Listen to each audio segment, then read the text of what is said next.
Welcome, sleepless spirit. I'm your storyteller tonight, here to guide you gently into the shadows of slumber, where dreams take over and worries fade away. Before we begin, don't forget to like this video and subscribe for more bedtime tales, whispered just for you. Let me know in the comments, where in the world are you watching from, and what time is it as you listen tonight? And if there's a story you've been longing to hear, something spooky, something comforting, tell me. I'm always listening. Now, tuck yourself in. Let the darkness wrap around you like a warm blanket. It's time to let go and drift into the story. Trucker Ray Hollister pulled his 18-wheeler into the almost deserted truck stop off I-80 in the pre-dawn darkness of a Nebraska winter. After 14 hours of driving, the loneliness of the highway had soaked into his bones, but he had to deliver to Denver by noon the following day. The forecast called for a heavy snow, so he had pushed harder than usual in the hopes of escaping the storm. The truck stop was unusually quiet, for only 2 other trucks were parked in the expansive lot on Thursday night, and it was silent and dark. Ray rubbed his eyes and made the decision to get coffee before sleeping for a few hours in his cab. The cold hit him like a physical blow as he got out of his truck, and the parking lot lights flickered overhead, creating odd, long shadows on the asphalt. Inside the dark cafe, fluorescent lights hummed loudly, and a middle-aged waitress named Darlene was serving. Ray nodded absently, warming his hands around the mug.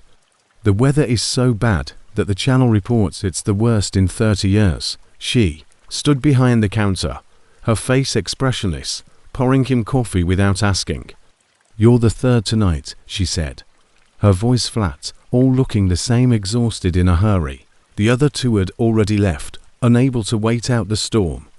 Ray ordered a quick meal and listened to the wind rising outside his room. He was worried about his delivery deadline, but he knew better than to challenge a Nebraska blizzard. As he ate, the lights flickered again, and Darlene looked anxiously at the ceiling. "Power's been doing that all night," she explained, "because the generator's old owner keeps saying he'll replace it." At least she slid a menu towards him until morning.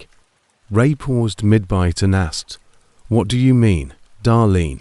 She moved closer, across the counter, and said, "Listen, I don't normally say this to customers, but if I were you, I'd find somewhere else to sleep tonight." Despite the fact that they were fully alone this time, Ray looked around.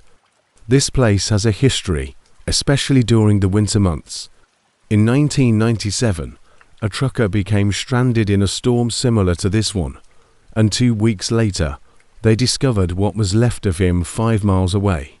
According to a field official report, he became disoriented in the blizzard, but she trailed off. Ray asked.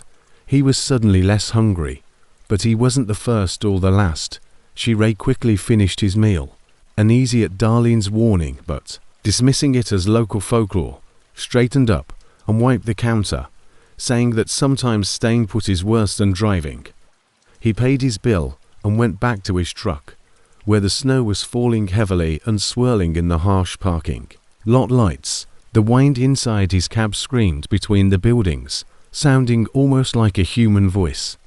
Even though he was exhausted, Ray turned up the warmth and got comfortable on his bunk. Around 2 a.m., the wind shook his truck and ice crystals tapped against his windows impatiently. Static filled the cab as his CB radio crackled to life, startling him into full wakefulness. At the I-80 truck stop, Ray Hollister was calling for help over nothing but static. He grabbed the microphone when a voice said, "Mile marker 150 to help," which was distorted and faint. They wouldn't let me leave, so Ray sat up and became fully alert. This time, the voice was clearer because they come when you're hungry. Always hungry. Ray felt a chill that wasn't related to the weather run down his spine. He looked through his frosted windscreen at the other trucks in the lot, both of which were still dark and appeared to be empty. He hesitated, then put on his heavy coat because something wasn't right and he couldn't ignore another driver in trouble. As soon as Ray got out of his truck, he realized he had made a mistake. The storm had turned into a whiteout, and the wind was cutting through his coat as if it a figure hunched and shuffling moved against the driving snow. Ray struggled towards the cafe, barely able to see it 20 yards away. He took his torch out of his pocket and called out, but the howling wind drowned out his voice. Ray called out again, but the figure didn't seem to respond, instead vanishing into the blizzard. When he reached the cafe door, he discovered it locked through the frosted glass. The place had been open for less than 2 hours when he knocked on the door and no one came. Where was Darlene? He cupped his hands against the glass and looked inside in the dim glow of a single emergency light. Seeing chairs flipped over on tables and no signs of life, Ray's blood froze as he turned back towards his truck, and 3 sets of footprints led from where the other trucks had been parked to his rig. But there were no footprints. The truck loomed ahead, a dark silhouette in the swirling white, and as Ray approached it, he noticed that his driver's side door was open, swinging slightly in the wind. Ray's heart pounded in his chest as he began to plod back to his truck, the snow already filling in his own tracks, the wind seeming to carry whispers that were now incomprehensible words that slithered into his ears.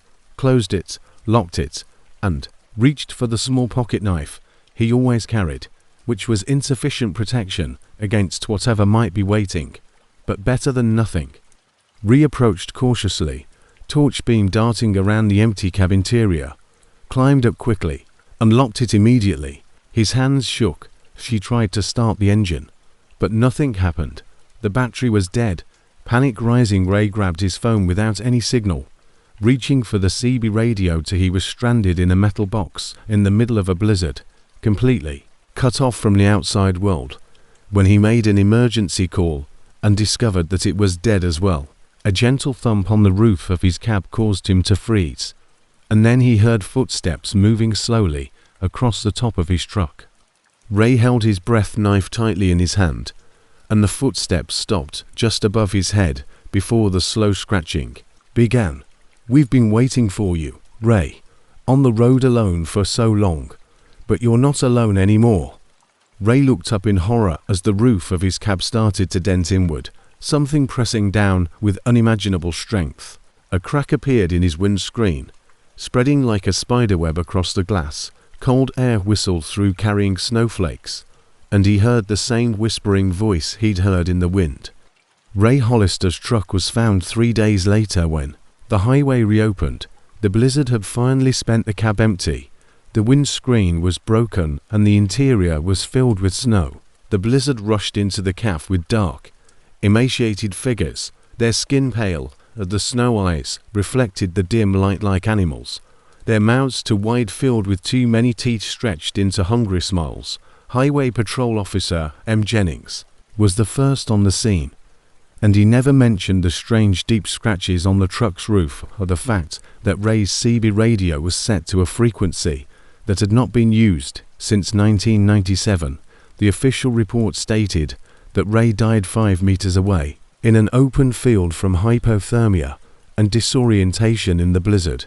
When the medical examiner, who later quit his job and moved to Florida, discovered Ray's body, his face was frozen in a state of terror, and his eyes, according to the examiner, had gone completely white, as if he had been staring at something that no man should ever have to see. To this day, truckers along I-80 in Nebraska give that specific stop a wide berth, especially in the winter, when they broadcast the Ray Hollister story on their CBS. As a warning, some claim that if you listen to the old emergency frequency during blizzards, you can still hear Ray's voice breaking through the static. They arrive while you're sleeping and are always hungry. On May 17, 2011, long-haul trucker John Lawson left Birmingham, Alabama, with a huge load of industrial cleaning supplies that were headed for the journey. Started off routinely enough, with the 43-year-old veteran driver checking in with dispatch as he crossed into Mississippi, noting only light traffic and clear weather. His last scheduled communication came as he passed through Little Rock, Arkansas. The 45-year-old veteran driver had made this cross-country route dozens of times during his 15 years with Southern Cross Logistics. Known for his dependability, he had an impeccable safety record and was meticulous about maintaining his.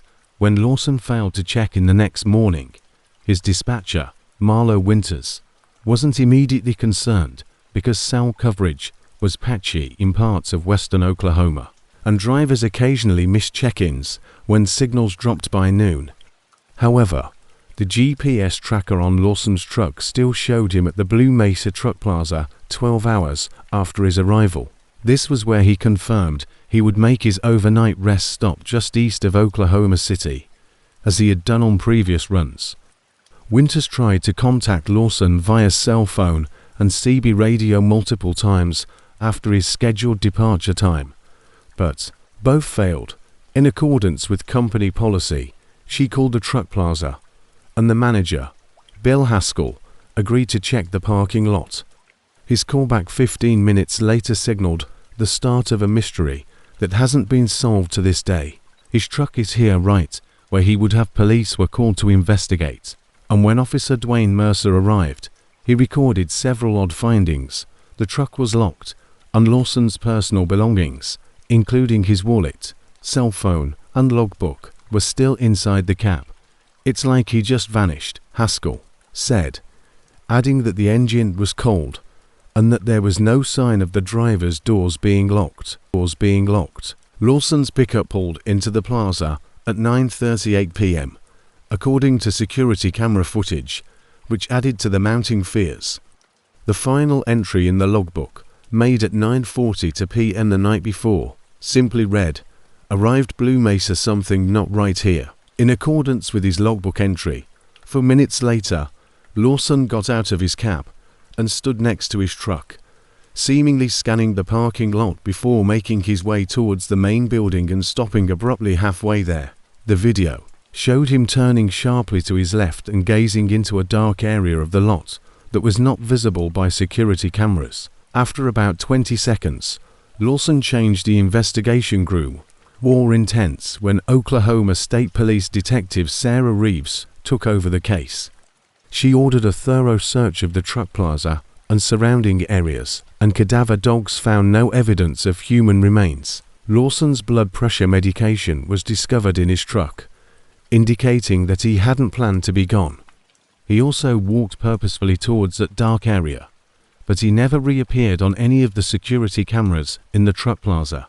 His cell phone had not been used since he called his wife at 8:14 p.m. that night while he was still driving, and his banking records had not been updated since his disappearance. However, investigators discovered that 3 different truckers who had been at the Blue Mesa Truck Plaza that night had described strange experiences in Kevin Brantley, who had parked to spaces away from Lawson, told detectives that he had seen strange lights in the wooded area behind the truck plaza at around 9:30 p.m., like headlights or flashlights.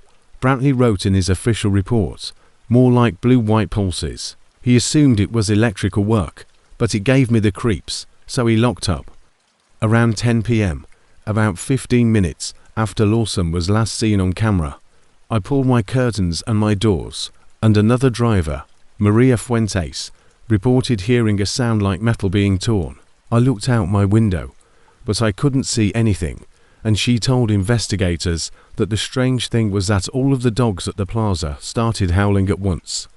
"I've been driving for 12, was half asleep when I heard someone outside my truck," said Paul Davenport, a veteran driver who had been parked in the spot right next to Lawson 4 years. "I thought it was someone trying to break in, so I grabbed my torch and looked out, and there was a man standing between my truck and the next one over, just staring up at the other driver's window. Upon shining my light on him, he turned towards me." But Detective Reeves pressed Davenport, who had paused in his statement and appeared uneasy, saying, "His face wasn't right, it was too smooth like a mannequin, but Wettle looking the eyes reflected my torch like an animal's. I dropped my light, and by the time I picked it up he was gone." The investigation was broadened to include a medical emergency seemed unlikely given that no John Doe patients who fit Lawson's description had been admitted to any hospital within a 100-meter radius. Criminal activity was taken into consideration, but extensive background checks revealed that Lawson had no known enemies, no significant debts, and no involvement in any illegal activities. Lawson's close family ties also helped to rule out the possibility of a voluntary disappearance, financial stability, and the fact that he had abandoned all of his personal belongings 5 days into the investigation. Another piece of evidence surfaced when Detective Reeves found that Lawson had called another trucker, Raymond Wilson, a longtime friend, briefly at 9:40 p.m., right before his final logbook entry. John called me that night at a delivery point in Kansas City, and, Wilson confirmed, he sounded strange. He asked if I remembered the stories his grandfather used to tell about highway people. I replied, sure, all the old-timers had stories about phantom hitchhikers and such. He became very quiet, and then he said, I think I'm looking at one right now. Investigators interviewed Lawson's family about these stories after hearing that John's grandfather had been a truck driver in the 1950s and 1960s and frequently told tales of supernatural beings that preyed on lone drivers. Ellen Lawson clarified that these stories were simply old folklore. They're real, Ray. Then the call ended, and I tried calling back, but got no answer.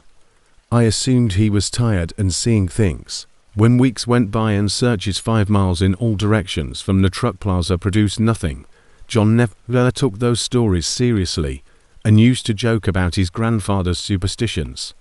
Lawson's dental records and DNA were added to national databases for unidentified remains, but 8 months after the disappearance, the Oklahoma State Police declared the case to be inactive, technically still open, but on the 1-year anniversary of Lawson's disappearance, a maintenance worker picking up trash from the wooded area behind the Blue Mesa Truck Plaza made the unsettling discovery that Lawson's trademark trucker kappa, red mesh back hat with a Southern Cross Logistics patch, was wedged high in the fork of a tree about 15 feet off the ground. Despite being exposed to the weather for a year, the hat showed no signs of weather damage.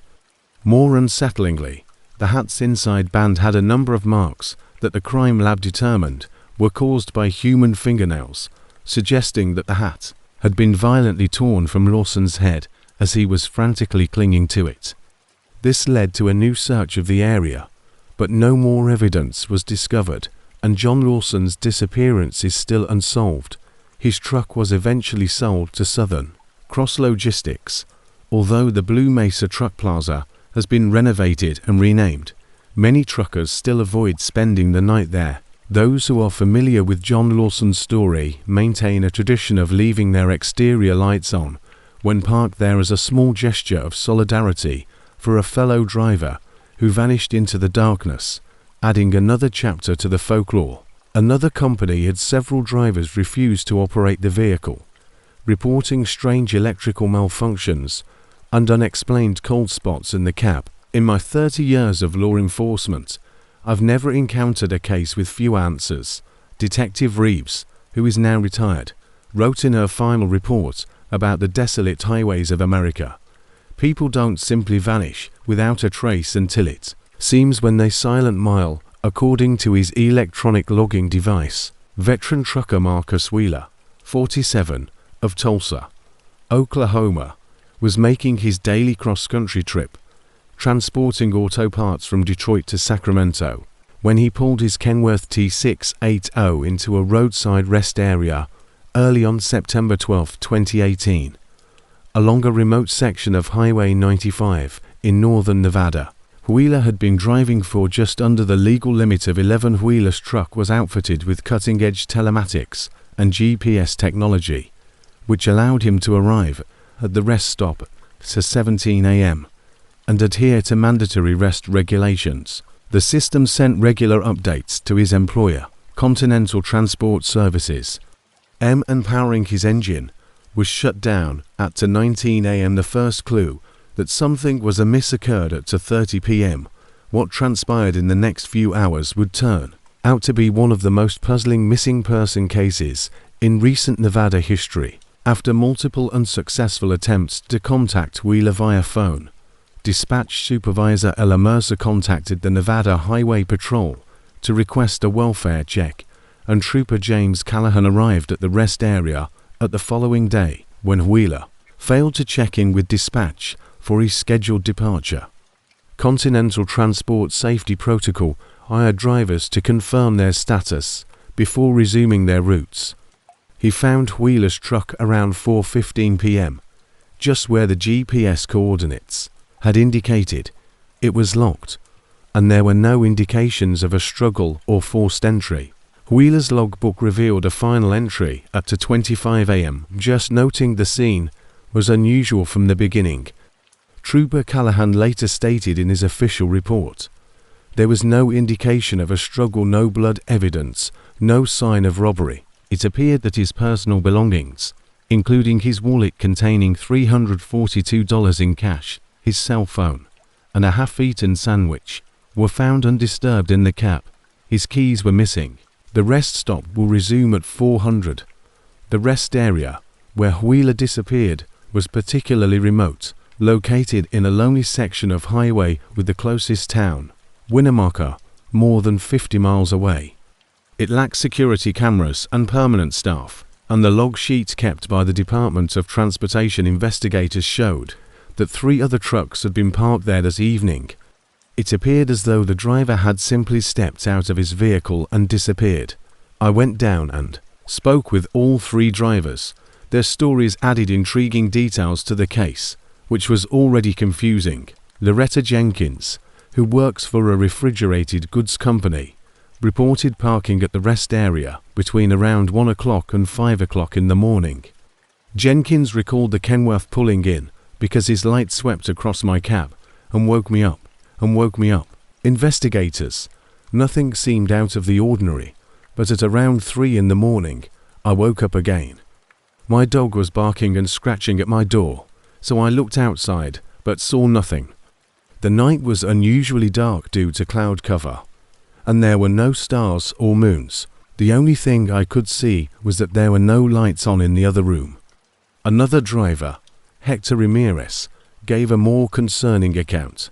"I was having problems sleeping and was sitting in my taxi drinking coffee at around 3:15 a.m. when I noticed a torch beam moving across the parking area, which appeared to be coming from the direction of the Kenworth, which I thought was odd because he had only arrived an hour earlier.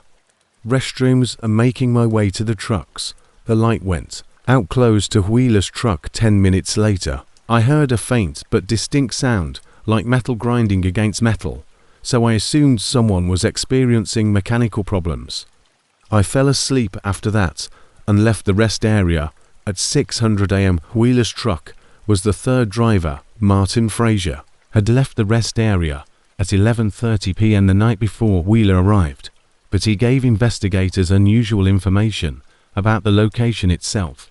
That specific rest area has a bad reputation among truckers, Frazier explained, and there have been rumors about it for years, regarding odd experiences such as electronic malfunctions, strange noises, and the sense of being watched. Most veteran drivers avoid stopping there after dark, if at all possible. I only stopped to use the lavatory and wouldn't have spent the night there.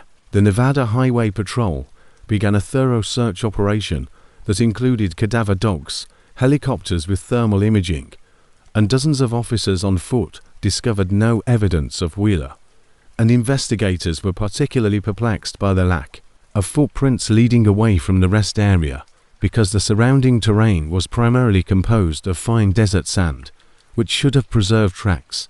Wheeler's truck's DNA analysis also revealed another oddity. A set of fingerprints discovered on the passenger side door handle did not match Wheeler or anyone else in the finding of an unidentified substance on the driver's seat, a clear, viscous fluid that forensic analysts were unable to identify right away because it contained no human DNA or common biological markers, was more unsettling than the criminal database. In my 23 years with the Highway Patrol, I have never come across a substance quite like this. It looked like silicone sealant, but it contained organic compounds that don't match any known commercial product According to forensic specialist Dana Holloway, the investigation took an even more bizarre turn when investigators recovered data from Wheeler's cell phone, which had last been used at 2:58 a.m. There's something out there watching the trucks keep circling around, staying just at the edge of what I can see, and I'm going to lock up the recording. Wheeler apparently made a 40-second voice recording, but it was never sent to anyone.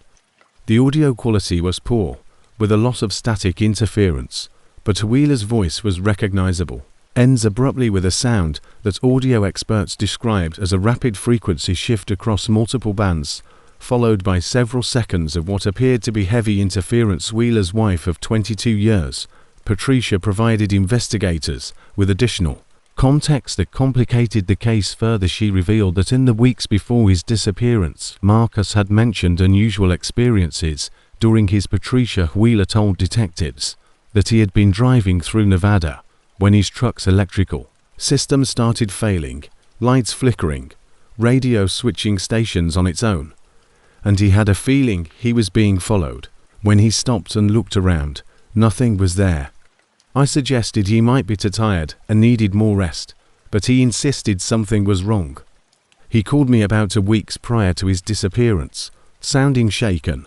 Patricia also gave investigators a journal her husband had kept in the truck's cab along that section of the highway.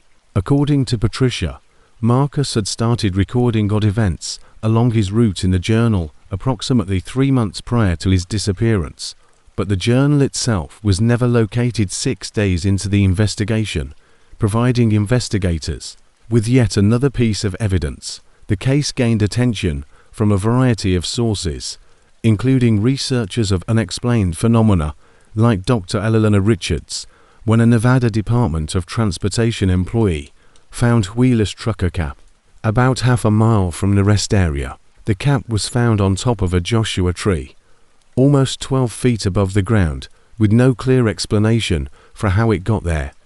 No other items belonging to Wheeler were also found nearby. Professor of folklore at the University of Nevada, who specializes in regional legends, noted similarities between Wheeler's disappearance and local stories. There's a persistent legend in this region about what truckers call the Silent Mile, a stretch of highway where electronic devices fail and drivers experience missing time. Dr. Richards explained, these stories date back to the 1970s and often involve reports of the rest area, where Wheeler vanished, is located within the area traditionally associated with these legends.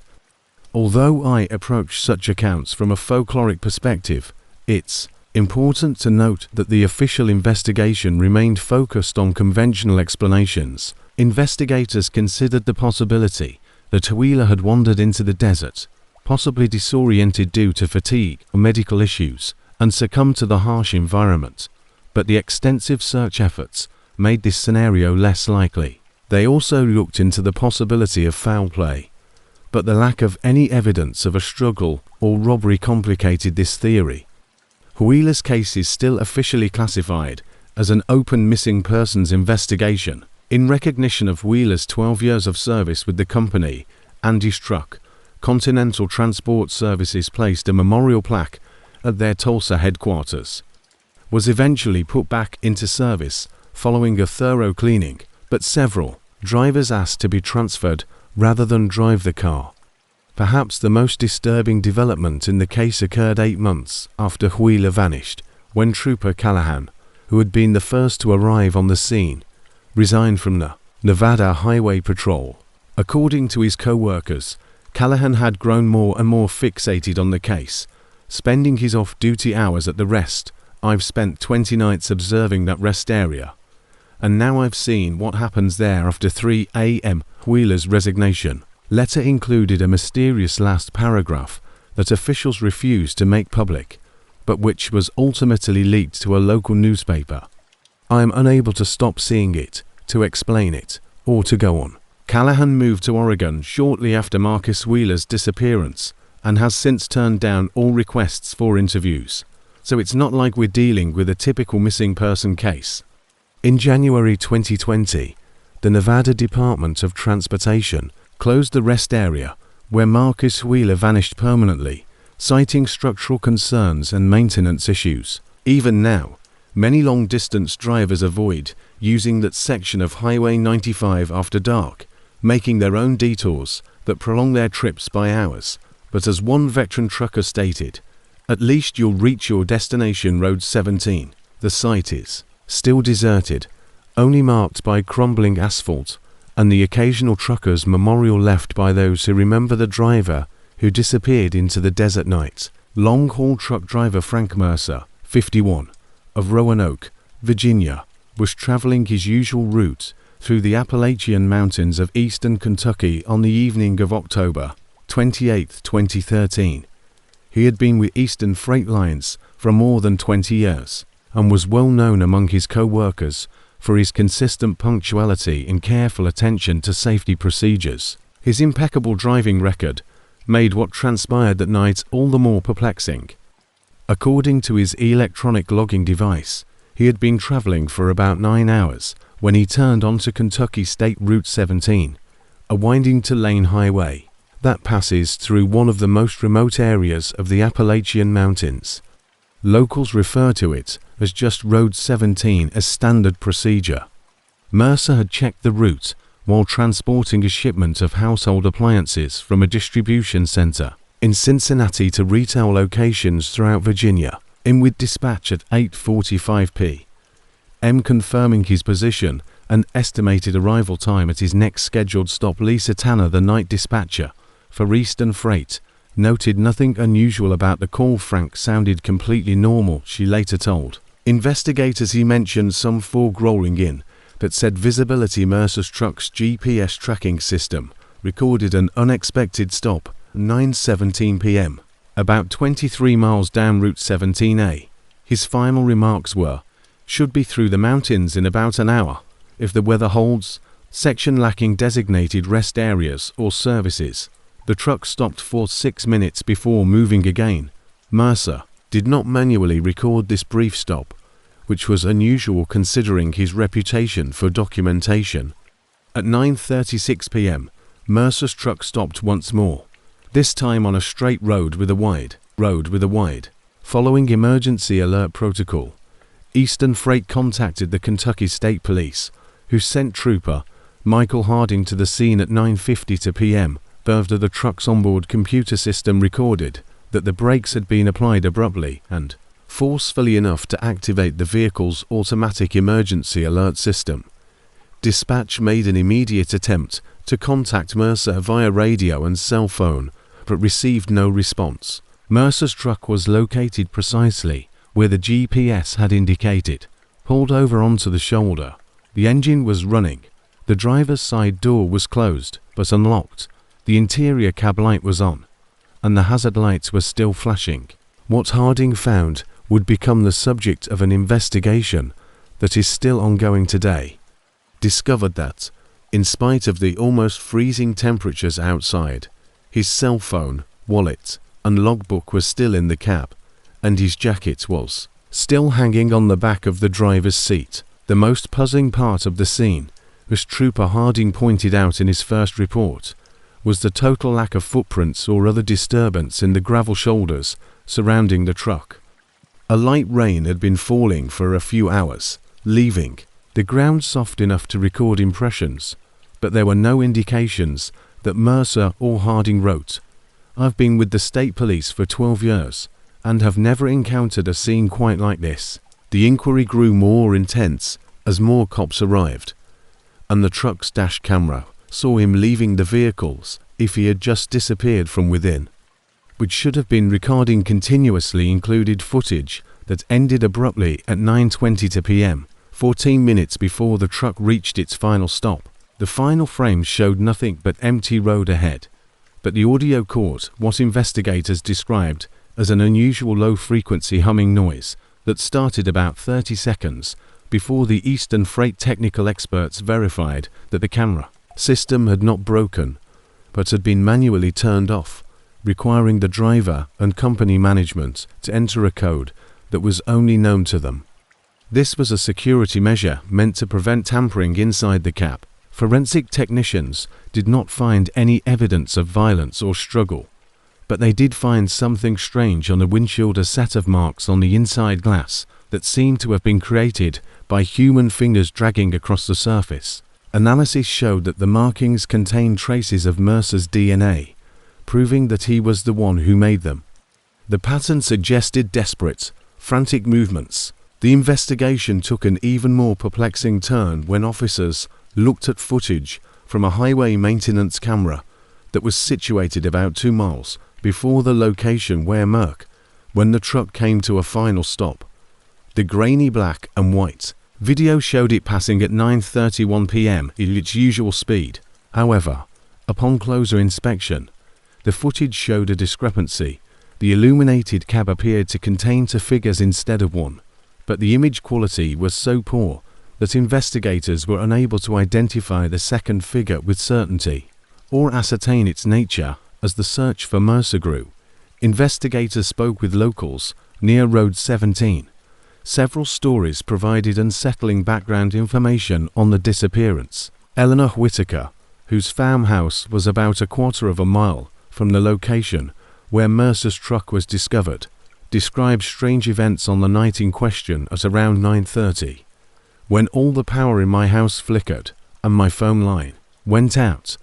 I've lived here my entire life, and I've never heard them carry on like that. Another local, James Holman, who worked, said the 72-year-old woman. That happens sometimes during storms, but the weather wasn't bad enough for that. What really spooked me was my dogs. I have 3 hounds that bark at anything that moves, and they all started howling at once, not barking, but that mournful howl dogs make when they're scared. They wouldn't stop for nearly 10 minutes. Around the time of Mercer's disappearance, the night shift at a mining operation 5 miles from the scene reported seeing strange lights in the sky. Harmon insisted that these weren't aircraft lights, but rather various pulsing blue-white lights that moved too quickly and erratically. I've seen plenty of helicopters and planes out here, and this wasn't like that at all, Harmon said. Perhaps most important was the Calvin Tucker, a retired truck driver who worked for Eastern Freight until 2010, made a statement to investigators after learning of Mercer's disappearance on the news. 3 weeks prior to his disappearance, Tucker called me and said we hadn't spoken in months, but he wanted to ask me about Road 17. I'd driven that route for 15 years, and Frank knew I had some strange experiences there.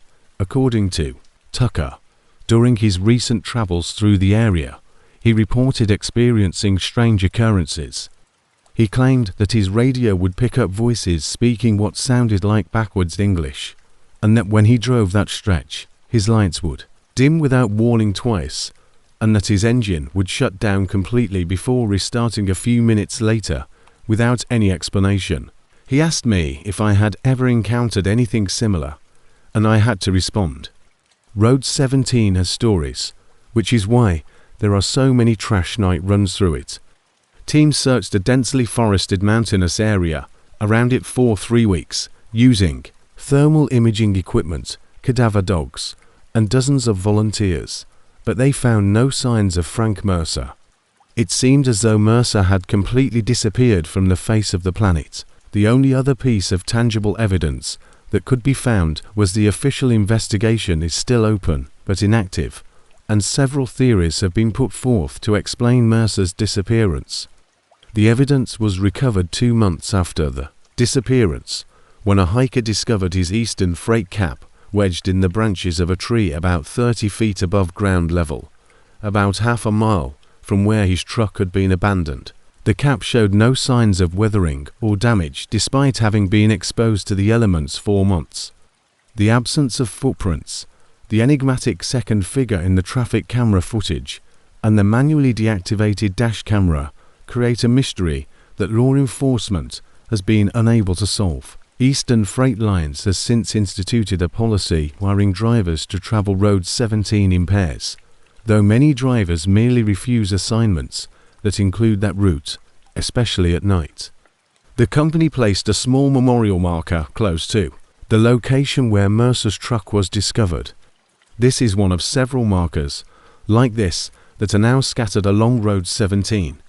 In 2015, Kentucky State Police made a small amount of the audio recovered from Mercer's dash camera public in the hopes that someone would recognize the odd humming sound that was recorded in the last seconds of the recording. University of Kentucky audio analysis experts Frank was not the kind of man who would abandon his truck or his family. Carolyn, the wife of Frank Mercer, said in a recent interview, "Something happened on that road that night." She described the sound as mechanical in nature, but not consistent with any known vehicle or aircraft engine. The source of the sound is still unknown. The stretch of Kentucky State Route 17, where Mercer disappeared, has a notorious reputation among truckers. Many refuse to travel it after dark, creating lengthy detours that cost time and fuel. This is something that the authorities are either unable to explain or refuse to do. All I know is that my husband set out on a routine drive that he had made hundreds of times before and somehow never made it home.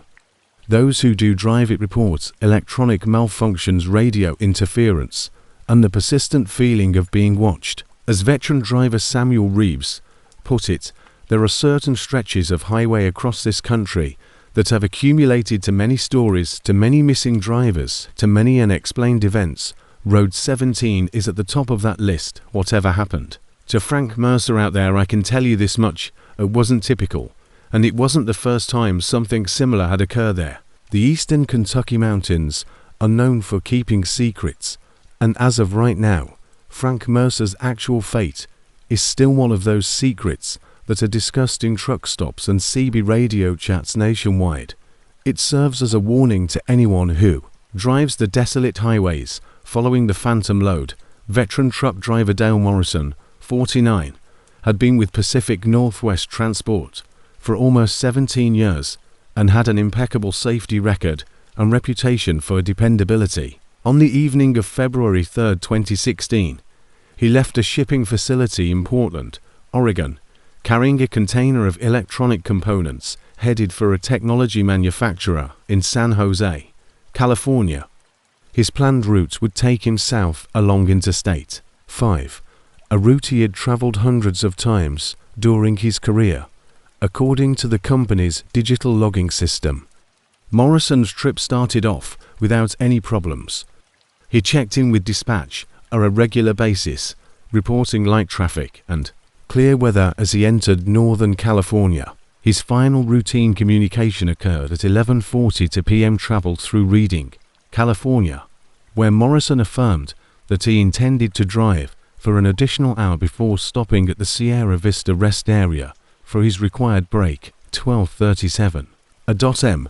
Morrison's truck unexpectedly came to a stop at a remote area of the highway about 27 miles south of Reading. When Morrison did not respond to routine check-in attempts, dispatch supervisor Heather Landon followed protocol and tried to reach him via cell phone and the truck's integrated communication system. The GPS system indicated that the truck had pulled onto the shoulder of the southbound lane without any services or rest areas, and the onboard computer indicated that the engine was still running, but the vehicle was stationary. Officer Raymond Vasquez arrived at the scene at 1:18 a.m. to discover a scene that would confound investigators for years to come. Morrison's truck was precisely where the GPS coordinates had placed it, correctly pulled onto the shoulder with hazard lights turned on. After 20 minutes without a response, Landon called the California Highway Patrol to request a welfare check on the driver. Although there was no indication that the driver was using the department's override codes for commercial vehicles provided for emergency situations, Officer Vasquez was able to enter the cab and observe Morrison's personal belongings, including his cell phone logbook and a partially empty coffee thermos. Even though the engine was running, the headlights were on, and the doors were locked through the windows, showed no evidence of violence or struggle. According to Vasquez's official reports, the cab was clean and undamaged, and the driver's seat was still warm, indicating that Morrison had just left the car. What was most odd, though, was that his keys were still in the ignition, and that his wallet, which contained identification and $147 in cash was on the passenger seat. Was the total lack of footprints or disturbance in the soft ground around the truck. Rain had been falling lightly for a few hours, making the shoulder muddy enough to record any movement, but there were no tracks going away from the car. The dash camera, which was supposed to be in working order at all times according to company policy, had been manually turned off at 12:34 a.m. 3 minutes earlier. The mystery became more complex when investigators looked through Morrison's digital logbook before the truck came to a stop. His last entry, made at 12:33 a.m., contained a message that was noticeably inconsistent with the methodical driver weight distribution alarm load shifting. We'll look into this. Pacific Northwest Transport confirmed that there was no weight distribution. A comprehensive search of the surrounding area was immediately launched using K9 units helicopters with thermal imaging and dozens of officers on foot after the alarm was set off in the truck systems, and the sealed container revealed no signs of tampering or shift in cargo. The search radius was 5 miles in all directions from the truck, but Morrison was nowhere to be found. One piece of possible evidence was a single work boot that was identified as belonging to Morrison and was discovered in dense underbrush about 400 yards from the truck. The boot appeared to have been placed purposefully rather than lost during a confrontation or a hurried departure, and it showed no signs of damage or struggle. The investigation took an unsettling turn when technicians looked at the truck's electronic systems, including the onboard computer, had seen a notable power drain that started at 12:31 a.m. and lasted until 12:36 a.m., when it suddenly returned to normal levels. This drain was consistent with an electrical system using significantly more current than all of the truck's usual equipment combined. Although the dash camera had been turned off, the audio recording function had continued to function independently. The last 90 seconds of recording captured multiple anomalies that forensic audio analysts found difficult to explain at the timestamp. This was more concerning than the truck manufacturer's engineers being unable to find any mechanical malfunction that would account for this anomaly. Morrison is heard asserting unequivocally at 123,517. That's not possible. The seals are intact. At 12 to 3,539, there is a sudden blast of static that muffles all other sounds for almost 7 seconds. After 22 seconds of silence, Morrison's voice can be heard clearly again. Investigators spoke with other drivers who had been on the same section of I-5 that evening, and 3 different witnesses reported seeing strange lights near the location where Morrison's truck was found. However, their accounts differed greatly. Trucker Eileen Kozlowski, who passed the scene heading northbound about 15 minutes prior to Morrison's disappearance, described as she passed another driver. Marcus Washington recorded his CB radio going haywire as he approached the area, with extreme static and what sounded like voices speaking backwards. Washington also mentioned that his truck's electrical system had momentary failures with bright blue-white lights hovering about 30 feet above the highway, but she initially thought it was a police helicopter because there was no sound.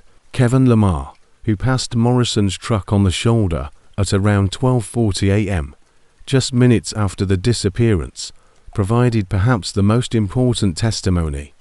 "I saw the hazards flashing and slowed down thinking another driver might need assistance," Lamar said, referring to the dashboard lights flickering and his engine momentarily losing power before recovering. "I radioed to inquire if everything was all right, but received no response." The investigation then grew to include Morrison's personal life, and I noticed that there was no one in the cab. What caught my attention was a fog or mist that seemed to be surrounding just that truck, even though the rain had stopped by that point. The mist had an odd bluish tint to it. There were no clear explanations for a voluntary disappearance, according to background interviews with family, friends, and co-workers. Morrison had been married for 22 years, had 2 grown children, had solid family ties, and had no serious financial or legal difficulties. His medical records also showed no history of mental health conditions or issues that could explain his disappearance. 3 weeks prior to his disappearance, Dale told me something that I didn't take seriously at the time. In a formal interview, his wife Diane Morrison investigators information that added another layer to the mystery because of his erratic behavior. Dale claimed that he had been having strange experiences while driving on I-5 at night. His truck's electronics would malfunction without warning, and his radio would pick up voices having conversations that didn't sound like typical CB conversation, and twice he claimed to have seen strange lights pacing his truck for a few miles before they vanished. Diane also revealed that her husband had started taking pictures of his cargo seals before leaving and when he arrived, which is against company policy. He claimed he needed proof because twice in the past month he had reached his destination and discovered the seals intact. As the investigation progressed, investigators found that Morrison was not the first driver to encounter strange occurrences on that specific section of I-5.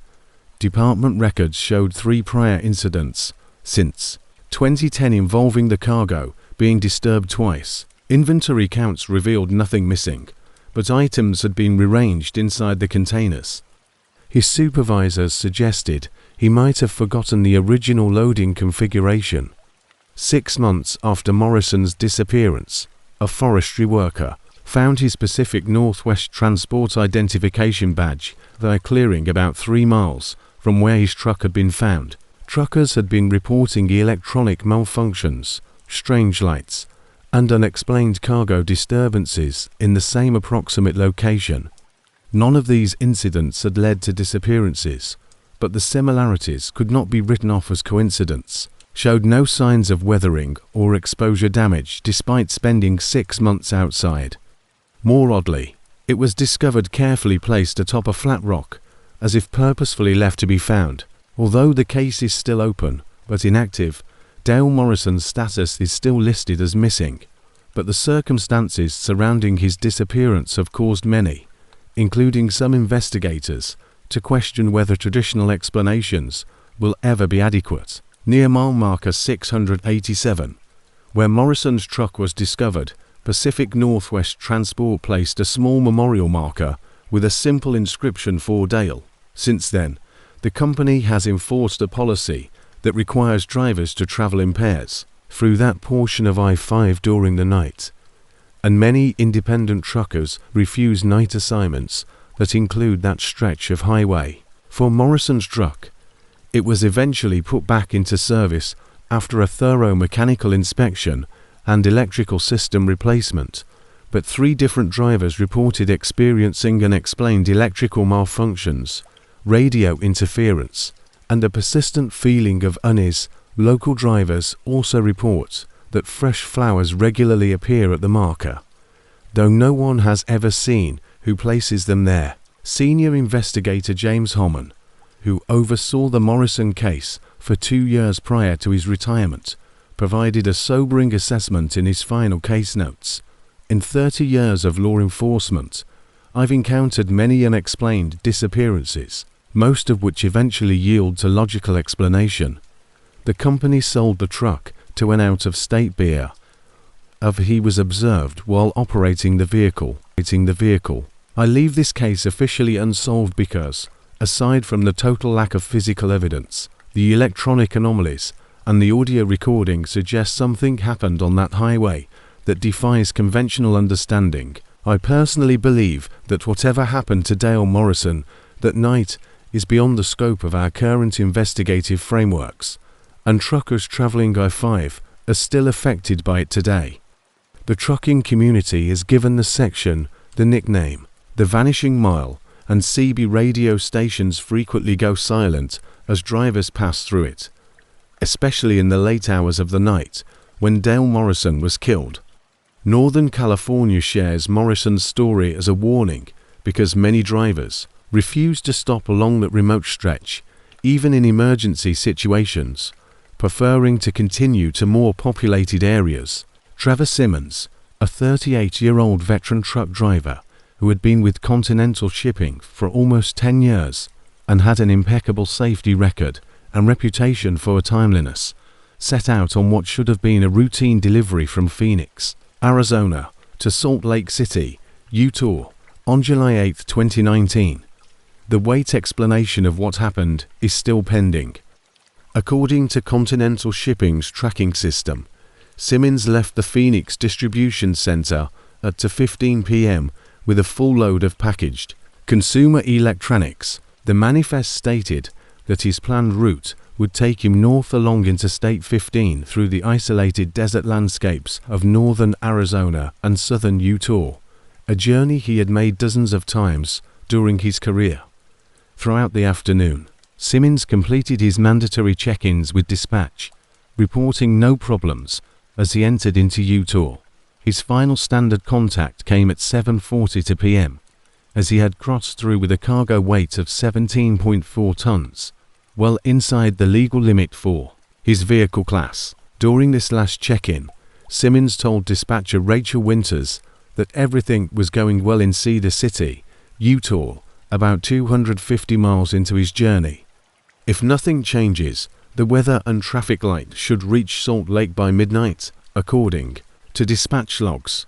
However, Winters would later comment that Simmons sounded a little more exhausted than usual, but nothing out of the ordinary. An unexpected detour in Simmons's road was detected by Continental's monitoring system at 8:37 p.m.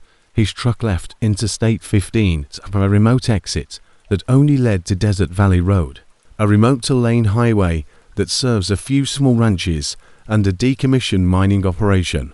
This detour was not included in his planned route, nor had he communicated any intention to leave the interstate when the truck continued along this secondary road. For more than 20 minutes, dispatch attempted to contact Simmons for clarification. These attempts received no response. Following company protocol for unexpected deviations, Continental Shipping tried to reach Simmons through multiple channels, radio, cell phone, and the truck's integrated communication system, all without success.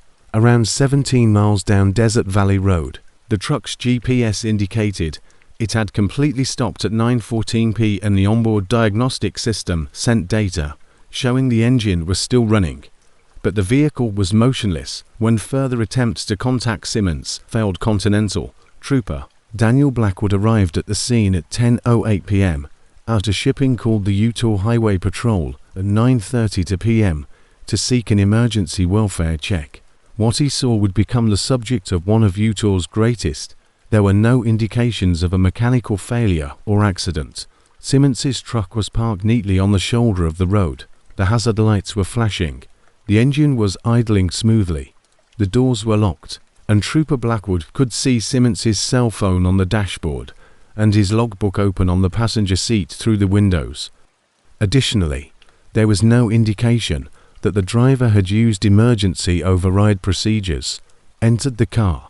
His first examination turned up a number of oddities that he noted in his report. The cab's interior was undisturbed and showed no signs of violence or struggle.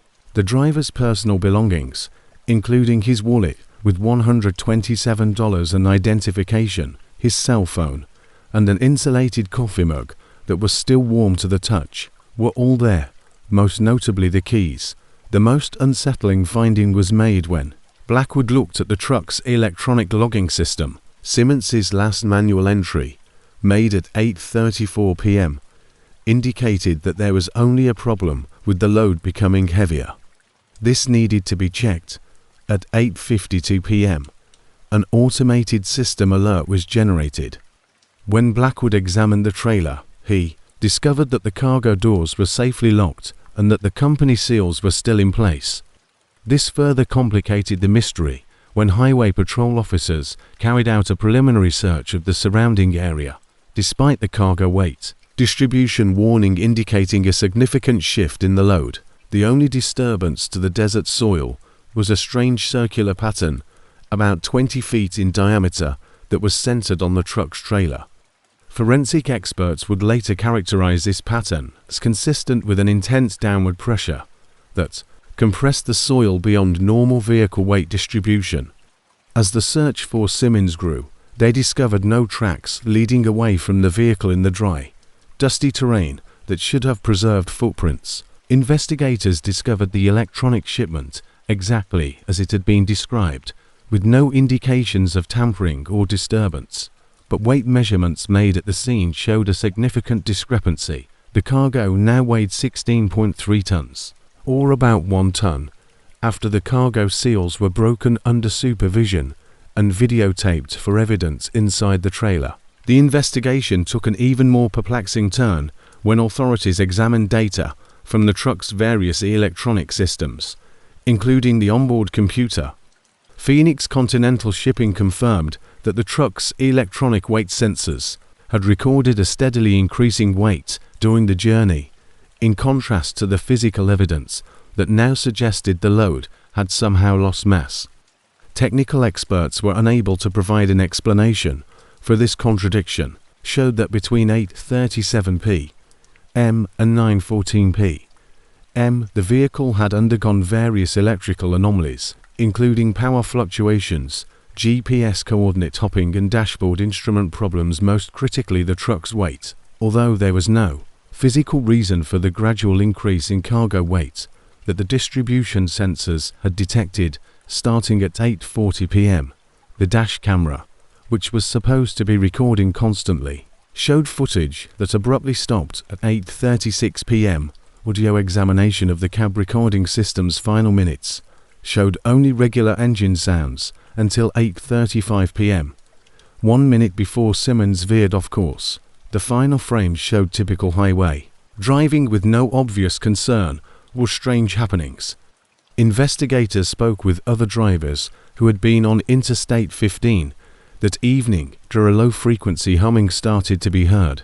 2 of them reported seeing Simmons' vehicle just before it left the highway, and both of them said they noticed strange lighting surrounding the caravan, saying it wasn't like normal running lights. Daniel Frierigman, a Midwest Express driver who had been about 0.5 miles behind Simmons, said, "I thought maybe he was having electrical problems with his undercarriage lighting system, because there was a kind of bluish glow coming from underneath the trailer." Another witness, independent hauler Sophia Reyes, gave even more unusual testimony. "At 8:30, I passed Simmons heading northbound, and what caught my attention was the odd thing was that, in my 20 years of driving, I had never seen a rig move quite like that." The investigation was extended to look into Simmons' personal history and mental state, and interviews with his family, co-workers and doctor revealed no signs of stress. His caravan appeared to be riding unusually low, as if it were carrying its maximum weight or more. Concerning patterns, Simmons had no history of mental health issues, substance abuse, or financial problems. He had been married for 12 years, with 2 children, maintained strong family relationships, and had recently received a performance bonus from Continental.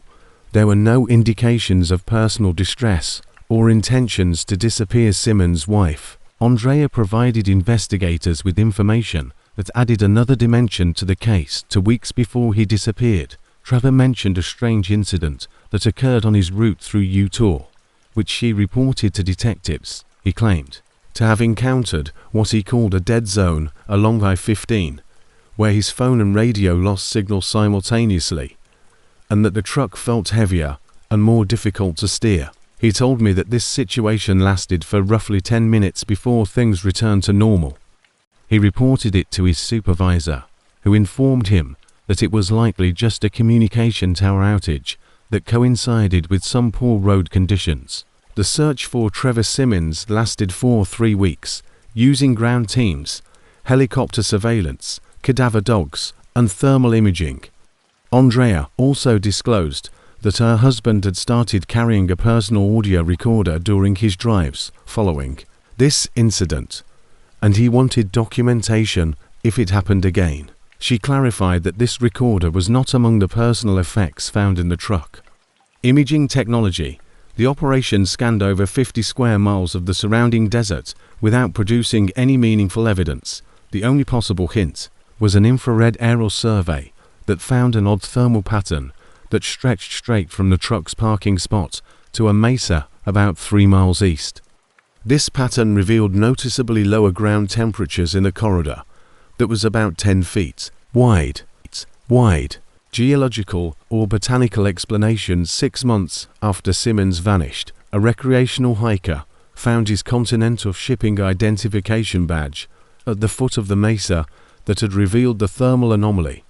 The badge had no signs of weathering or environmental damage, despite being exposed to the harsh desert conditions for months.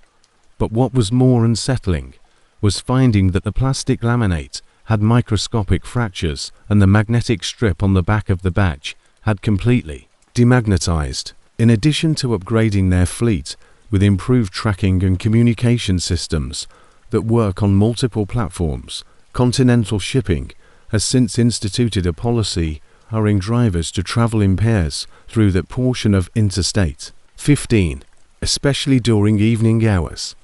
These patterns are consistent with exposure to extreme pressure, and the case is still officially classified as an open missing persons investigation.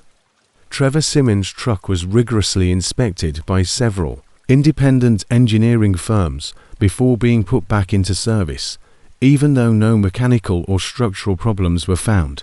3 later drivers reported experiencing strange phenomena while driving the vehicle, including electrical malfunctions, unexplained weight distribution warnings, and a persistent the area of Desert Valley Road where Simmons vanished has become somewhat of a makeup or landmark.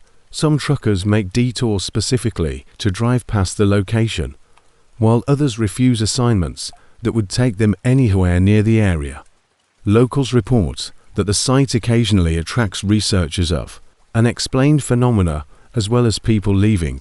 The feeling of something moving in the trailer led Continental Shipping to eventually retire the vehicle from active service.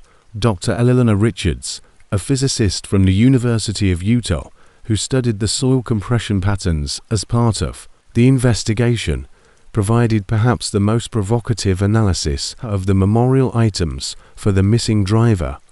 The physical evidence at the scene, the compression pattern, the thermal anomaly, and the caravan weight discrepancy point to something that operated outside our control. The disappearance of Trevor Simmons remains one of the most well-documented yet entirely unexplained cases in modern transportation history.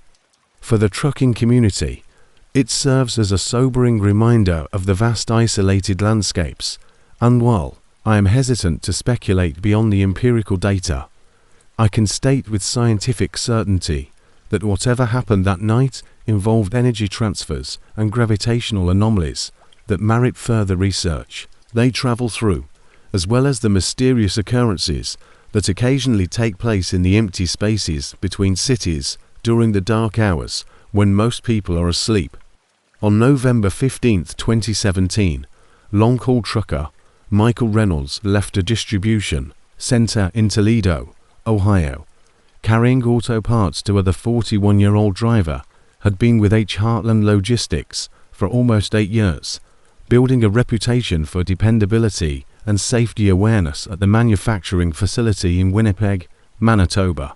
His planned route would take him through the Upper Peninsula of Michigan and across Minnesota before crossing the Canadian border, a distance of about 1,200 meters that he had completed many times.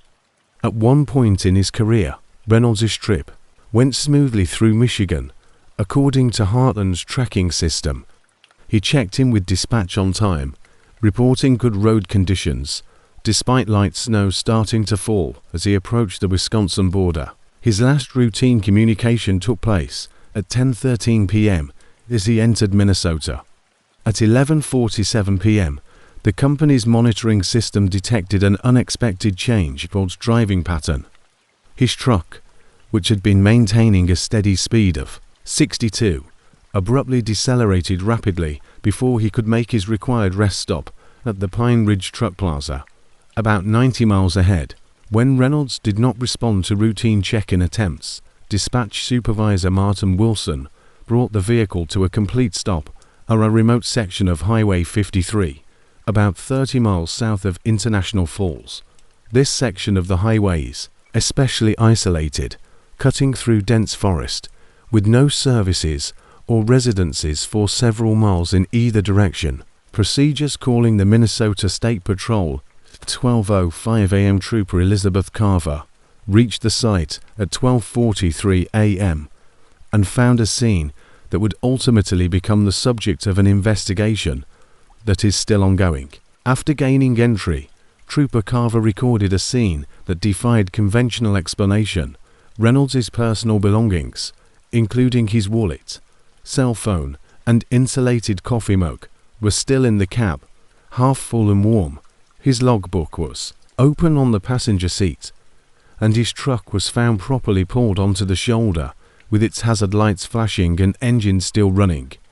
The doors were locked, and through the windows, Trooper Carver saw no signs of disturbance. Unusual oncoming lights on the highway that didn't match any vehicle I've seen pulling over to let it pay the dash camera, which was required by company policy to be operational at all times, contained footage that ended abruptly at 11:45 p.m., 2 minutes before the truck came to a stop. The seat had a partial entry that ended mid-sentence. Stop. The last few frames displayed the empty, dark highway ahead, lit only by the truck's headlights. In the final 3 seconds of the video, a bright light appears at the very edge of the camera's field of view, intensifying quickly until the screen goes completely white and the recording ends. The most confusing part of the scene was the state of the truck's windscreen, which was still intact, but the interior was damaged. When examined, the substance turned out to be normal water condensation that had somehow frozen instantly despite the cab's heating system operating at full capacity. What was more unsettling was the finding that the driver's side window displayed an odd pattern that forensic experts would later characterize as crystalline residue consistent with rapid freezing. Trooper Carver noticed an odd pattern of disruption in the light snow that had accumulated on the shoulder, extending from the driver's side of the truck. This was a single set of footprints that were measured to match Reynolds' boot size and extended about 7 feet from the inside of the vehicle.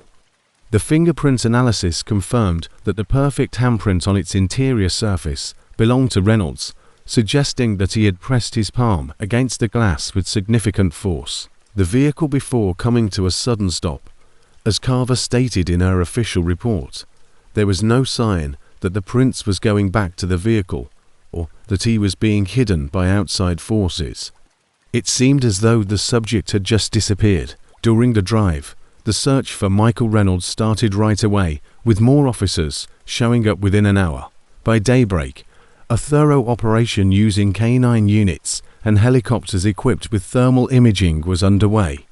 The investigation took an unusual turn when officers began reviewing data from Reynolds' cell phone and the truck's onboard computer system at around 11:30 p.m. Despite the best search conditions, fresh snow that would preserve any tracks, clear weather, and open terrain in many areas, no trace of Reynolds was found beyond those 7 footprints leading away from his truck. M. Reynolds had attempted to make 4 calls to Heartland's emergency dispatch line, none of which had been received by the company. The truck's communication system registered multiple attempts to transmit an emergency signal during the same time. Frame also unsuccessful. Technical specialists confirmed that both systems had been functioning normally, but appeared to have experienced external interference that prevented any outgoing communications. Subsequent examination of the truck's electronic systems showed more irregularities. The onboard computer recorded sharp variations in the electrical system between 11:43 and 11:47 p.m. The engine diagnostic system recorded a brief temperature drop in the cab from 72 to 28 in less than 30 seconds before returning to normal, due to power surges exceeding the vehicle's normal operating parameters by more than 300%. Given the vehicle's insulation and heating, engineers determined that this environmental change was physically impossible. Other drivers who had been on Highway 53 that evening were interviewed by capabilities investigators. to witnesses reported seeing strange activity at the scene of Reynolds' disappearance. At around 11:40 p.m., Carolyn Murray, a southbound driver, reported passing Reynolds' truck heading north. What caught my attention was a bright light that seemed to be following his truck at a distance, Murray said. At first, I thought it was another witness. Thomas Blackwood was driving about 2 meters behind Reynolds at 11:45 when I saw what appeared to be lightning ahead, but it was concentrated in one spot on the highway. There was no storm that night, and the light from the other vehicle, which had its high beams on, was too concentrated and too white, almost blue-white like an LED on its highest setting. It didn't move like a normal vehicle either. Instead, it seemed to drift slightly from side to side while keeping the same distance behind him. The investigation was extended to look into Reynolds' background and mental state before his disappearance, including interviews with family members. The sky was clear with some light snow, and the light was so bright that I had to shield my eyes when I could see again. Up ahead, I noticed hazard lights on the shoulder, and by the time I got to the spot, there were no other vehicles visible except for the truck with its flashers on. I slowed down, but didn't stop because everything appeared to be properly parked, and I assumed the driver was simply taking a break. There were no signs of personal distress or plans to disappear, according to members, colleagues, and his doctor. Reynolds had no history of mental health problems, substance abuse, or financial difficulties. He was described as a happy married father of 3 children who was financially secure and content in his career. Mike told me about an odd incident that occurred on his Minnesota route 3 weeks prior to his disappearance. She told detectives that he had seen strange lights on the highway that didn't match any vehicle he recognized. He described them as being too bright and moving too fluidly. He reported it to his supervisor, but was informed that it was likely no more than another driver with modified headlights or perhaps emergency vehicles responding to, and Jennifer also disclosed that her husband had started using a different route through Minnesota whenever possible following this incident, which added about 40 meters to his journey. He never explicitly stated that he was afraid, but he did say that the lights gave him the wrong impression and that he preferred to avoid that section of highway whenever possible. The night he vanished, his alternate route was he had to use Highway 53 because it was closed for road construction. The search for Michael Reynolds lasted for 4 weeks before being reduced to sporadic patrols and investigative follow-ups. During this time, no new physical evidence was found. The only breakthrough occurred 2 months after his disappearance, when a forestry worker discovered Reynolds' Heartland Logistics cap hanging from a tree branch about 12 feet above ground level, almost 3 miles from where the case is still officially classified as an open missing persons investigation. Heartland Logistics has upgraded their fleet with improved communication and implemented a policy requiring drivers to travel in pairs through that section of Highway 53, especially at night. The truck had been abandoned, and the cap showed no signs of weather damage or exposure effects, despite having been outside during a Minnesota winter. Before being put back into service, Reynolds' truck was thoroughly inspected by mechanical engineers, electrical specialists, and forensic technicians. Although no structural or mechanical problems were found, 2 later drivers reported having problems with systems that use multiple frequencies simultaneously to prevent similar signal blocking. After removing all identification numbers and repainting the truck, Heartland retired it from their fleet and donated it to a technical college for training purposes due to electrical issues and mysterious cold spots that occurred while driving the vehicle. The area of Highway 53 where Reynolds vanished has gained a reputation among truckers, many of whom decline assignments that would require them to travel that route after dark. The physical evidence, the instantaneous freezing pattern, the electrical anomalies, and the communication disruption all point to an event involving energy transfers according to local residents who report that drivers frequently increase their speed significantly when passing through that particular section regardless of the weather or posted limits. Dr. Ella Sorensen, an atmospheric physics professor who consulted on the case, provided perhaps the most thought-provoking assessment. The Reynolds family finds that the lack of closure is still the most challenging part of the case. Jennifer Reynolds continues to support the investigation and maintains a website devoted to her.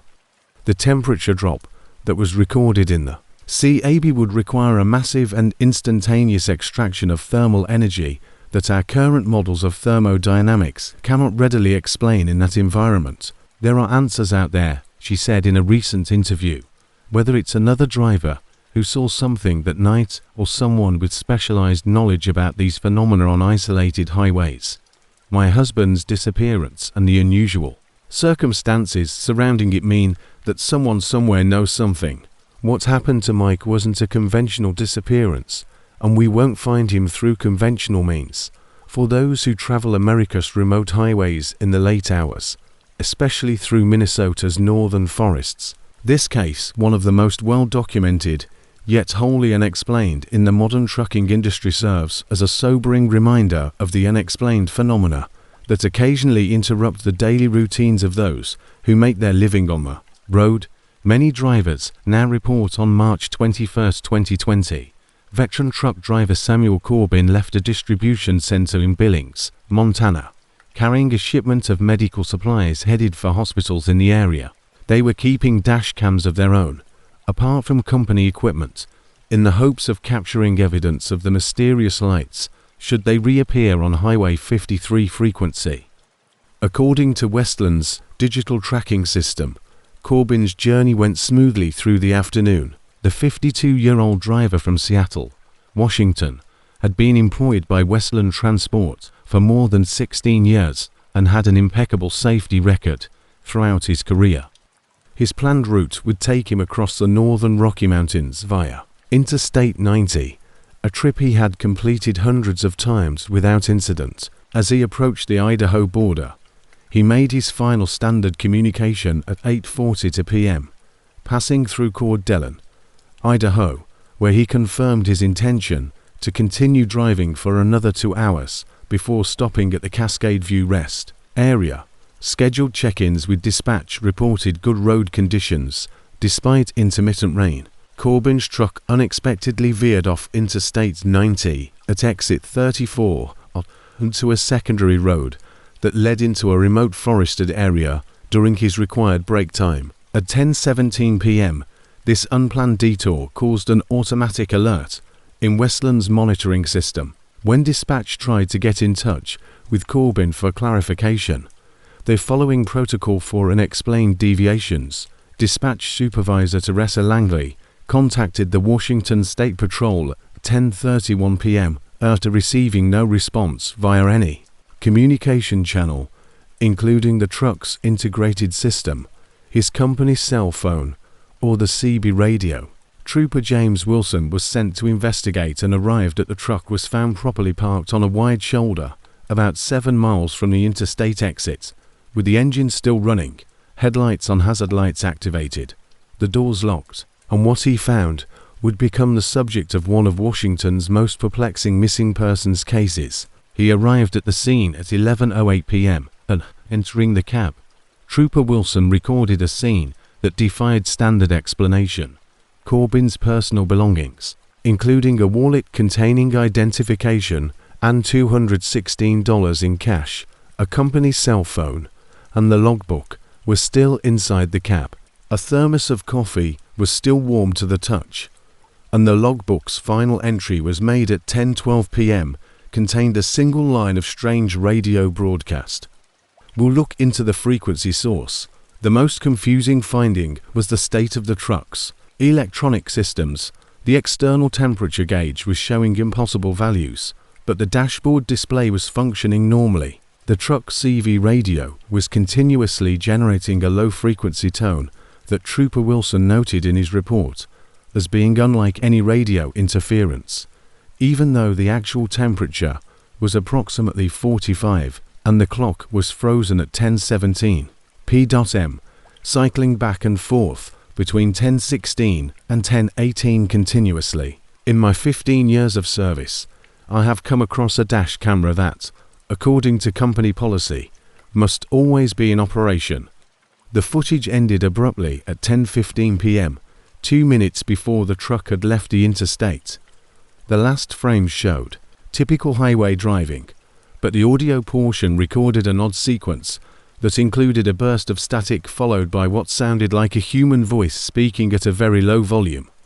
Trooper Wilson found a single set of footprints leading from the driver's side door into the surrounding forest. These prints were later verified to match Corbin's work boots. Frequency audio specialists would later analyze this recording and conclude that it was a human voice played at about 30% normal speed, rendering the words unintelligible in real time. Proceeded about 30 feet from the truck before suddenly vanishing at the base of a large cedar tree. Although the soil was damp from the rain and should have preserved any tracks, there was no sign that the prince was changing course or being obstructed by outside forces. The search for Samuel Corbin started right away, and more officers arrived within an hour. By morning, a thorough operation was. The investigation took a troubling turn when technicians started looking at data from the truck's onboard computer system at 10:07 p.m. The search, which involved canine units, helicopters with thermal imaging capabilities, and dozens of officers and volunteers on foot, covered 5 square miles of dense forest surrounding the truck's location, but produced no additional evidence of Corbin's whereabouts or movements. More worrisome was the finding that between 10:14 p.m. and 10:14 p.m., the system recorded a number of unusual electromagnetic readings in the immediate vicinity of the vehicle spikes of activity that Westland Transport engineers were unable to link to any known equipment in the truck or common external sources. Investigators spoke with other drivers who had been on Interstate 90 that evening after the truck's electrical system experienced a power surge at 10:17 p.m. that was more than 400% above typical operating parameters. 3 different witnesses also reported strange activities in the area. Around 10 p.m., Martin Delaney, who was driving about 15 minutes ahead of Corbin, where he had exited the highway, reported that his own CB radio had picked up an unusual broadcast. He clarified that it wasn't normal trucker chatter, explaining that at first I thought it was a foreign language station bleeding through, but the voice had an unusual. My radio went completely dead after about 30 seconds, and it didn't work again until I was almost to Spokane. Another driver, Vanessa Torres, reported passing exit 34 at around 10:20 p.m. and seeing a column of what appeared to be smoke or mist rising from the forest about half a mile from the highway. At first, Torres thought it was a small forest fire, but observed that the column had an odd blue tint and stayed perfectly upright in spite of the wind. That evening, she reported it to emergency services, but by the time firefighters arrived at 10:45 p.m., there was no sign of smoke or firing. The area, perhaps most important, was the testimony of Peter Hawkins, who I was about 3 miles behind Corbin when my truck's electrical system went haywire at around 10:15. Hawkins reported lights flickering, dashboard gauges jumping all over, radio cycling through stations on its own. Then my CB radio turned on by itself, and I heard a voice repeating the same phrase over and over, something that sounded like return to point of origin. The voice had a strange echo. This continued for perhaps a minute before things returned to normal. As I passed exit 34, I had a strong urge to take that exit, so strong that I had to grip my steering wheel more tightly to stay on the interstate, something I had never experienced before or since the investigation broadened to look into Corbin's personal history and mental health. Before his Corbin had no history of mental health problems, substance abuse, or financial difficulties, according to disappearance interviews with family members, co-workers, and his doctor. He was described as being happily divorced for 5 years, having good relationships with his 2 adult children, and having recently bought a small cabin in Montana where he intended to eventually retire his daughter, about 2 weeks prior to his disappearance. Rebecca Corbin gave investigators information that gave the case more context. "When my dad called me, he sounded perplexed and told detectives that he had been having strange radio interference while driving at night on I-90. He described it as voices that sounded slower breaking through even when the radio was off. He had brought it up to his supervisor and the company mechanic, but they were unable to find anything." Rebecca also revealed that her father had started recording these odd broadcasts using a personal digital recorder, which was not one of the items found in his truck. He told me he was going to compile these recordings and send them to a communications engineer friend of his who was methodical and always wanted to understand how things worked and why they happened. He acknowledged that something was wrong with his equipment and suggested that it might be interference from military communications in the area. Only one more piece of evidence was found during the 3 weeks that the search for Samuel Corbin lasted before being reduced to sporadic patrols and investigative follow-ups. 7 weeks after his disappearance, hikers found his digital recorder hanging from a tree branch about 12 feet above the ground, almost 2 miles from where his truck had been abandoned. When the contents of the recorder were examined, investigators discovered that 6 of the 7 audio files recorded between March 8th and March 21st contained the radio interference Corbin had described to his daughter, voices speaking at what audio frequency. The device also showed no signs of weather damage despite being exposed to the elements, and its battery was fully charged, which was impossible given the device's known 48-hour battery life. The final recording time-stamped 10:14 p.m., and experts confirmed that it was about 30% normal speed.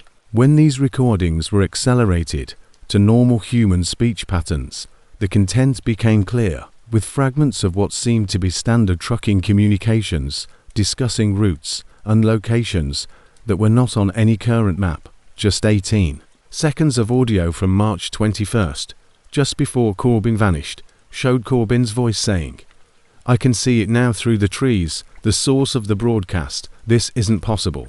This was followed by a sound that audio engineers said sounded like the atmospheric distortion brought on by intense electrical discharge, but the harmonics don't correspond to any known natural or man-made electrical phenomenon, so the case is still officially listed as an open missing persons investigation. Westland Transport has taken steps to prevent drivers from leaving the interstate between Coed Delen and Spokane at night without dispatch's express permission. They have also upgraded their fleet with improved before being put back into service. Corbin's truck underwent a thorough examination by electrical engineers, communication specialists, and forensic technicians. Although no mechanical problems were found, 3 different drivers reported experiencing unusual radio interference and instrument malfunctions while operating the vehicle. The communication systems included backup power sources and electromagnetic shielding. The stretch of secondary road where Corbin's truck was discovered has gained a reputation among truckers, many of whom refuse to take exit 34 under any circumstances, especially after dark. Local residents report that Westland eventually removed the truck from interstate service and reassigned it to local delivery routes that did not include the I-90 corridor where Corbin had vanished. Dr. Raymond Costellanos, an electrical engineer who provided consultation on the case, provided, perhaps, the most thought-provoking assessment: the electromagnetic anomalies recorded by the truck systems, along with the audio phenomena and the unexplainable power characteristics of the recovered recording device, suggest interactions. CB radio communications frequently go silent as drivers pass that exit, with many truckers switching channels or turning their radios off entirely when approaching the area. For the Corbin family, the lack of closure is still devastating, and Rebecca Corbin continues to advocate for the investigation. While maintaining a website, energy forms that our current scientific understanding cannot fully explain are particularly significant and warrant further investigation due to their localized nature, centered around a specific geographic location. In a recent interview, she sighed, "There was nothing standard about what happened to my father.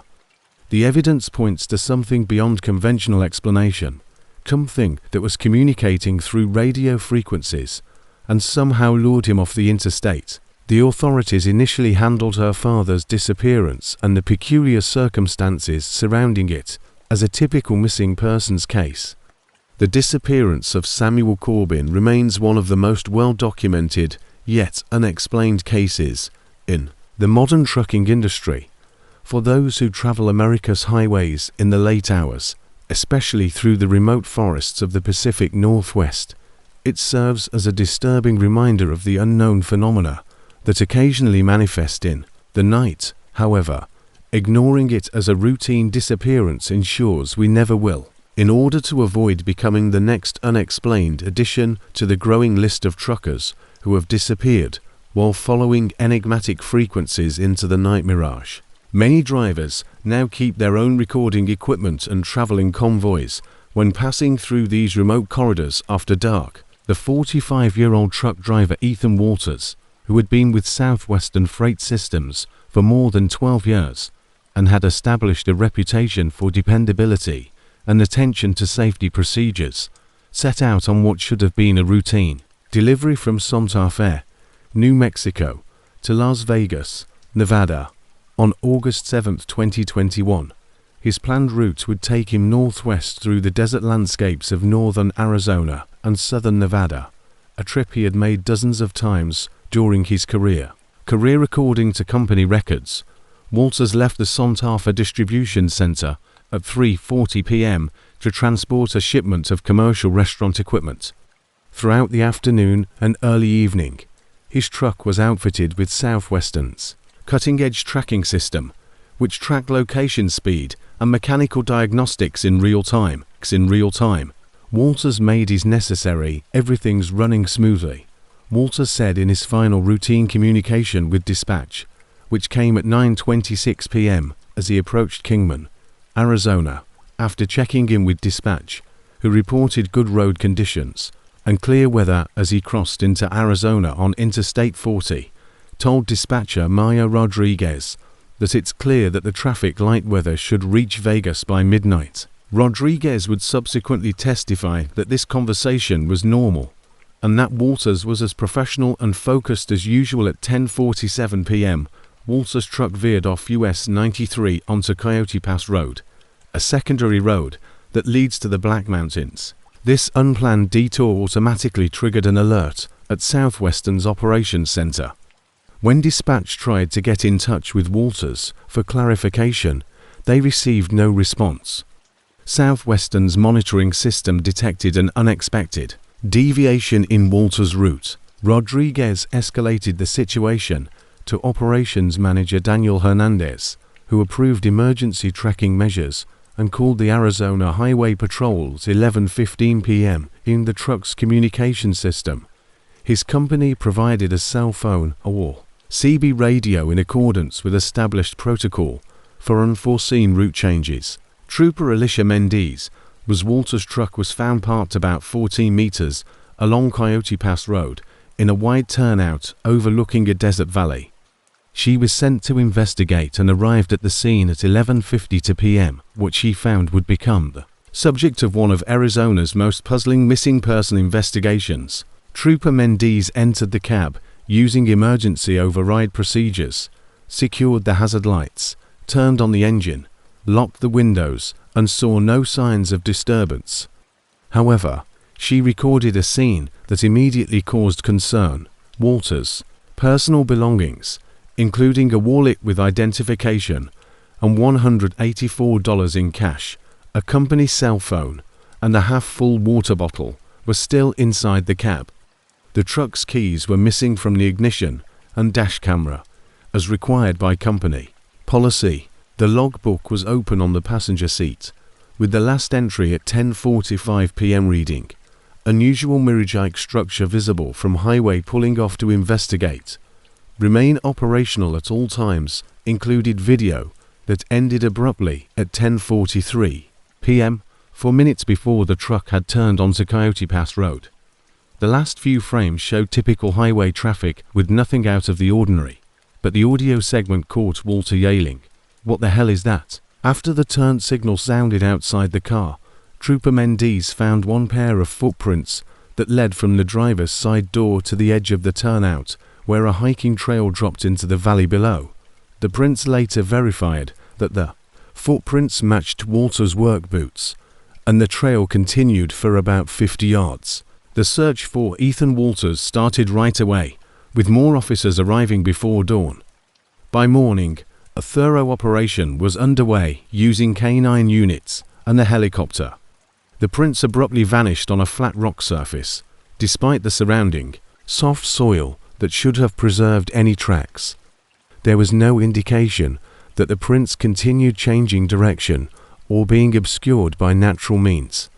The investigation took an unexpected turn when forensic technicians looked into the truck's electronic systems. The onboard computer had started recording a series of unusual readings at 10:41 p.m., and despite the efforts of dozens of officers and volunteers on foot and surveillance with thermal imaging capability, the search continued for 5 miles in all directions from the truck's location and produced no additional evidence of Walter's presence or movement through the area. These included a brief power surge that affected all electrical systems, but did not harm any vehicle components, and dramatic variations in the atmospheric pressure sensors and GPS coordinate jumping that indicated the truck was momentarily in multiple locations at the same time, 6 minutes before Walters turned off the highway. At precisely 10:43 p.m., when the dash camera failed, the truck's external temperature sensors recorded an abrupt drop from 89 to 34. This temperature anomaly lasted exactly 17 seconds before returning to normal desert night temperatures, which was the most upsetting finding. Engineers from 4 different witnesses reported unusual experiences near the location where Walters had deviated from his route. Jessica Reyes, who was driving about 20 minutes ahead of Walters, claimed that her vehicle's electrical system had briefly failed around 10:30 p.m. Investigators spoke with other drivers who had been traveling on US 93 that night. The truck manufacturer confirmed that such a rapid temperature change would be physically impossible under normal atmospheric conditions. "I've been driving that route 4 years and have never encountered anything like that," another driver, Marcus Washington, reported seeing what he initially believed to be a mirage about 2 miles before the Coyote, and for about 10 seconds, my dashboard lights flickered. The radio cut out and my engine sputtered, as if it were about to stall. After that, everything returned to normal. Washington explained that I initially thought it was just heat shimmer as I passed the road turnoff, but then I noticed what appeared to be a structure, such as a tall building or tower, where I know there is nothing but open desert. It appeared to be glowing slightly from within with a bluish tint, and I blinked, but it vanished. I actually rubbed my eyes and assumed I must be more exhausted. The testimony of Rafael Aldios, who had been driving about 5 miles behind Walters at around 10:45, struck me as possibly the most important thing I've ever seen. He said that it appeared to be a lightning strike in the distance, off to the west of the highway, but it wasn't typical lightning. Instead, it was a perfect vertical column of light that lasted maybe 3 seconds without any thunder. I've lived in Arizona my entire life, and I've never seen anything like that. In order to divert my attention, I tightened my grip on the steering wheel and turned up my radio when I passed the Coyote Pass turnoff a few minutes later. The investigation was extended to take into account Walter's personal history and mental health before his disappearance, conducted interviews with family members, and more. There were no signs of personal distress or plans to disappear, according to colleagues and medical professionals. Walters had no history of mental health issues, substance abuse, or financial difficulties. He was divorced but kept a cordial relationship with his ex-wife, had good relationships with his co-workers, and had recently received a performance bonus from Southwestern. gave detectives information that gave the case more context. 3 weeks prior to his disappearance, Ethan called me and sounded really perplexed. She told detectives that he had seen what appeared to be a large structure in the distance twice now, while driving the same section of US 93 at night, but he didn't know it existed. He described it as geometric, almost crystalline, and claimed it seemed to emit its own light. He told me he was going to bring his personal camera on his next run to try and document it, because he was a practical person who is not prone to exaggeration or fancy words. However, the personal camera was not one of the items recovered from Walter's truck, nor was it discovered during the thorough search of the surrounding area. The search for Ethan Walters lasted for 4 weeks before being reduced to sporadic patrols and follow-up investigations during this time. Only one more piece of evidence surfaced about 2 months after his disappearance. A group of hikers found Walter's southwestern freight system's cap on a rocky ledge about 400 feet above the valley floor and nearly 3 miles from where his truck had been abandoned. Despite being outside in the elements, the cap showed no signs of weathering or exposure damage. The metal company insignia on the cap was found to have partially melted, requiring temperatures above 1000 degrees Fahrenheit, but the fabric surrounding it showed no signs of heat damage. The case is still officially classified as an open missing persons investigation, and Southwest Freight Systems has since put in place a policy to address this issue, preventing drivers from straying from approved routes while traversing this region of Arizona without dispatcher's express consent. They also equipped their fleet with improved communication systems with redundant backup channels. Walter's truck was thoroughly inspected by forensic technicians, electrical specialists, and mechanical engineers before being put back into service. Even though there were no structural or mechanical issues, the truck was eventually reassigned to routes that did not include the US 93 corridor, where Walters had vanished. The stretch of highway near Coyote Pass Road has gained an unsettling reputation among regardless of company policies or fuel efficiency considerations. People who refuse assignments that would require them to travel this section after dark frequently report exceeding the speed limit. Dr. Helena Morrison, a geophysicist who provided consultation on the case, provided an insightful analysis of the electromagnetic anomalies recorded by the truck systems in conjunction with the visual phenomena reported by several, although I'm hesitant to extrapolate from the empirical data. The inexplicable temperature fluctuations and witnesses point to localized disruptions in the typical physical characteristics of that particular geographic area. These patterns also remarkably resemble theoretical models of what we might anticipate seeing during brief intersections of various spatial domains for the Walters family. The hardest part is still finding closure. Catherine Walters is still pushing for the investigation and has a website devoted to her brother's disappearance and the peculiar circumstances surrounding it. According to a recent interview, the authorities initially handled this as a case of a driver getting lost and confused in the desert, but the evidence suggests something much more complicated than that. The disappearance of Ethan Walters remains one of the most well-documented, yet utterly unexplained cases in recent transportation history, especially for those who travel America's desert highways in the late hours of the day.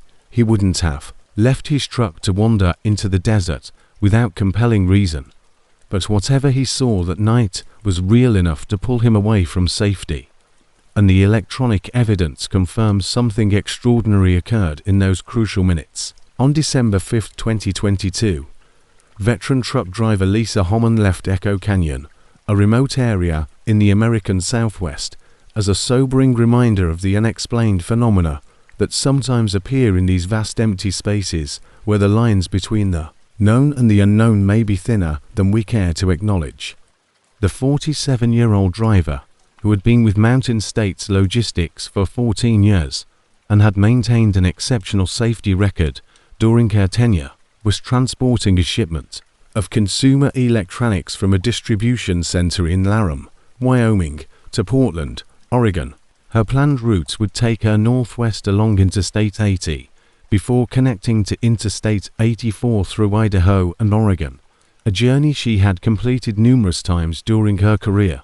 According to Mountain State's tracking system Homans at 7:58 p.m., as she passed through Echo Canyon in northeastern Utah, she confirmed her intention to continue to the Tremontin Rest Area for a required break period. At 8:37 p.m., the journey continued as planned throughout the day, with dispatch reporting good road conditions. Despite light snow starting to fall, she approached the Utah border. Homan's truck, which had been traveling at a constant speed of 58 miles per company policy during the winter, abruptly slowed down and veered onto the shoulder of Interstate 84 close to mile marker 178, a particularly remote section of the highway that cuts through Echo Canyon. According to Mountain State's monitoring system, when dispatch tried to get in touch with Homan for clarification, they received no response via any communication channel, including the truck's integrated system. In accordance with the company's established protocol for unexpected stops without communication, dispatch issued a mobile phone and a CB radio. The unscheduled stop automatically triggered an alert in the operations center. Operations manager Thomas Reed contacted Trooper Melissa Sanchez arrived at the area at 9:24 p.m. After the Utah Highway Patrol called for an emergency welfare check 8:52 p.m., finding a scenario that would become the subject of one of Utah's most puzzling missing persons investigations. When Trooper Sanchez gained entry in emergency override procedures, she documented a scene that defied conventional explanation. Homan's truck was found properly positioned on the highway shoulder, with hazard lights activated, engines still running, doors locked, and no signs of disturbance through the windows. Her personal belongings, including her wallet containing identification and her logbook, which was open on the passenger seat, contained a final entry at 8:36 p.m. that simply stated, "Echo response in Canyon stopping to investigate." She also had a company-issued cell phone, $25 in cash, and an insulated coffee mug that was still half full and warm. Although the truck's windscreen was structurally intact, the interior surface showed a pattern of condensation that forensic experts would later describe as consistent with the formation of sound waves. This unusual pattern formed perfect concentric circles emanating from a central point on the driver's side, and the keys were still in the ignition. This was the most perplexing aspect of the scene. More unsettling was the finding that, despite being fully charged and operational earlier in the trip, all of the electronic devices in the cab, including the truck's communication system and the mobile phone dash camera, had been completely discharged of power. The dash camera, which was mandated by company policy to be operational at all times, contained footage that abruptly ended at 8:34 p.m. The audio segment captured something strange, a faint rhythmic sound that gradually increased in volume until it became a distinct pattern that audio specialists would later describe as similar to a human voice, but distorted as if reflected multiple times outside the vehicle. This was 3 minutes before the truck came to a stop. The final frames showed normal highway driving through Echo Canyon, found a single set of footprints about 50 yards from the highway that led from the driver's side door towards the Rocky Canyon wall. The prints were later determined to be Homan's boot size, and they traveled straight towards the canyon before vanishing at the base of a sheer rock face. Although the fresh snow should have preserved any tracks, there was no sign that the prints were still going back to the car or being behind the scenes. The search for Lisa Homan started right away, with more officers showing up within an hour. By morning, a thorough operation was in progress, employing K-9 units, helicopter surveillance with thermal imaging capabilities, and specialized mountain rescue teams. The search was concentrated on the canyon walls and surrounding wilderness, which covered an area of more than 3 square miles. The investigation took an unusual turn when forensic technicians looked at data from the truck's onboard computer system. starting at around 8:30 p.m. The system had recorded a number of anomalous readings, including rapid fluctuations in barometric pressure, but they were unable to find any additional evidence of Hammond's presence or movement in the area. All electronic systems were impacted by electromagnetic interference, but the cab's audio frequencies were particularly affected, cycling through a particular pattern every 7 seconds. The truck manufacturer's 3-second engineering specialists verified that these values were significantly outside of typical operating norms and could not be linked to any known mechanical or. Investigators looking into environmental causes spoke with other drivers who had been through Echo Canyon that night. 5 different witnesses reported strange things that happened near Hammond's stop. Rodriguez, who was about 15 minutes ahead of Hammond, said that at 8:20 p.m. his radio picked up strange interference. It began as static, but eventually turned into something that sounded, I initially believed it was a voice echoing from a different driver's gearbox, bouncing off the canyon walls. But it had a peculiar quality, like the same few words repeatedly, and I was unable to understand what they were saying. After a minute or so, my radio completely died and didn't work again until I was out of the canyon, and at around 8:40 p.m., another witness, Sarah Chen, reported passing the same spot. Chen clarified that it was not your typical fog or exhaust, but rather a column of mist or vapor rising from the base of the canyon wall where Hammond's footprints were later found. It had definition, almost as if it were moving with purpose. What most impressed me, though, was how it remained perfectly vertical despite the wind that was blowing through the canyon. Perhaps the most important testimony of the night came from Michael Tanner, who was about 3 miles behind Hammond when my truck's electrical system went haywire at 8:35. Tanner reported that lights dimmed, gauges jumped, and my radio cycled through frequencies on its own. Then, even though my radio was off, I heard a voice through my speakers that sounded like a woman's voice, saying that the same phrase kept coming up, but with an echo effect that made it difficult to understand. The best way I can explain it is that it was like go back to the source or answer the call, but I couldn't be sure. This went on for maybe 30 seconds before everything went back to normal. When I finally arrived at that section of the canyon, a few minutes later, I had the overwhelming urge to stop at the exact location where the truck was discovered.